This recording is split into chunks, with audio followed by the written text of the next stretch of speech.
ശരിക്കും? ആ, നമുക്കും കാണിച്ചു കൊടുക്കാം കുറച്ച് അത്ഭുതങ്ങൾ. ഗോപാൽജി അറിയത്തില്ലേ, എന്നെ ഇവിടെ കൊണ്ടാക്കിയാണ്. വലിയ മനുഷ്യന്. പുള്ളിയുടെ ഭാഷയെ പറഞ്ഞ ടീനമോൾ എന്ന വണ്ടിയുടെ സ്റ്റിയറിംഗ് ഇനി എനിക്കിതാ. മറ്റാരും മോളുടെ കൂടെ ഇത്രയും നാള് നിന്നിട്ടില്ല. നമുക്ക് കളിച്ചും ചിരിച്ചും സന്തോഷിച്ചും ഒരു യാത്ര തുടങ്ങാം.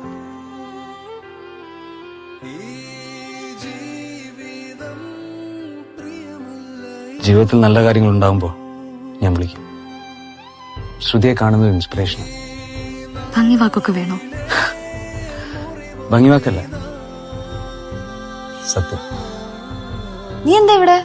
ഇതെന്റെ ഫ്രണ്ടാ, ഇവിടെ വർക്ക് ചെയ്യുക. ആകാശ്. ആകാശത്തായിരുന്നു, ഇപ്പൊ ഭൂമിയില്. ഞാൻ പ്രകാശ്.